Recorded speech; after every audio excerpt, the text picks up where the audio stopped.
But let's head back over to London and my colleague, Elliot Gotkin. Elliot?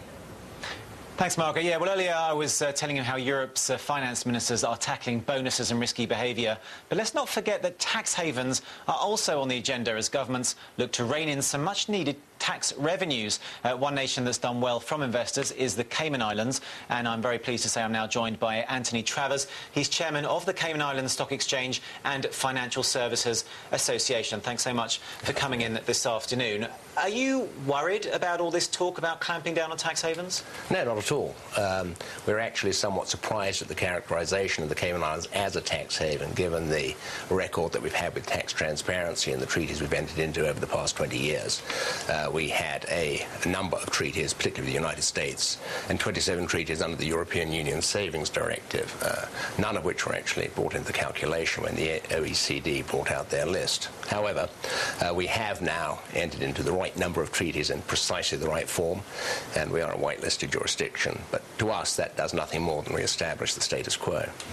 So this issue, though, along with, as we were saying, bankers' bonuses, of course, has been the topic of the hour. It's been irking many politicians, but certainly as we move towards that G20 meeting in Pittsburgh later this month, tax havens very much on the agenda. All these governments desperate to get their hands on whatever tax revenues they can get hold of. Yeah. Are you not at all concerned that they might find some way to kind of claw back some of the taxes that might be at the moment being exempt from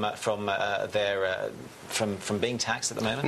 No, that's not what the Cayman Islands does. When you say tax haven, you're referring to the jurisdictions which don't have tax transparency treaties, which have relied on bank secrecy. Switzerland, Monaco, Andorra, Liechtenstein, Dubai, Singapore. The Cayman Islands has always been a tax transparent jurisdiction. It's not a jurisdiction where people evade tax. Tax evasion has been off the table as far as the Cayman Islands is concerned for well over 10 years. OK, but also I was just reading a report on the Associated Press just before, talking about how the British government is in fact now leaning on the Cayman Islands to increase its taxes to plug the hole in its own finances. Is there any kind of change likely to be on the horizon in terms of the tax regime in the Cayman Islands, which of course does help to attract so many businesses? I think, what, 269 banks, 80,000 companies there? Those are good numbers.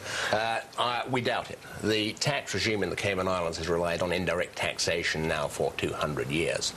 Undoubtedly, there is a short-term funding issue. The Cayman Islands government has gone to the markets. We have first-class institutional lenders who are prepared to lend money. The issue with the FCO is hard to understand, but we do need an FCO consent to complete these borrowing arrangements, which as yet has not been forthcoming.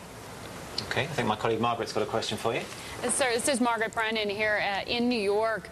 In looking at the offshore private banking business, there's been a tremendous amount of pressure on it in the past year or so. Cayman Islands obviously has a stake in that industry.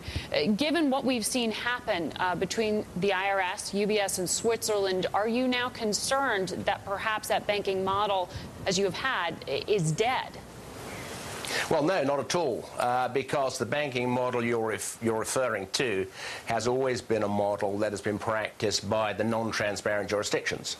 It's no surprise to us that the focus has been on Switzerland, Andorra, Monaco, Liechtenstein and others.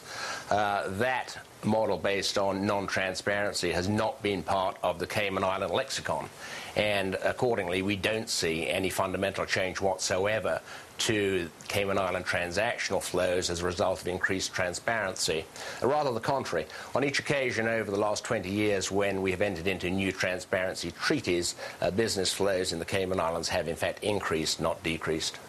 But okay. Switzerland's oldest bank has recently told its clients that clients have to either sell U.S. assets or basically withdraw their accounts because they can't protect them against some of the IRS's efforts there to go after those accounts. Are you seeing anything in respect to American accounts in the Cayman Islands right now? Are you seeing a similar hesitance to do business? No, it's exactly the opposite. The Swiss banking model, relying as it did on bank secrecy and the distinction under its treaty between tax evasion and tax fraud, was a completely different model and unique to Switzerland. It does not have general application and certainly has no application to the Cayman Islands. OK, Anthony Travers, thank you so much for joining us this afternoon. That's Anthony Travers, who is the Cayman Islands Stock Exchange and Financial Services Association chairman. Thank you so much for coming.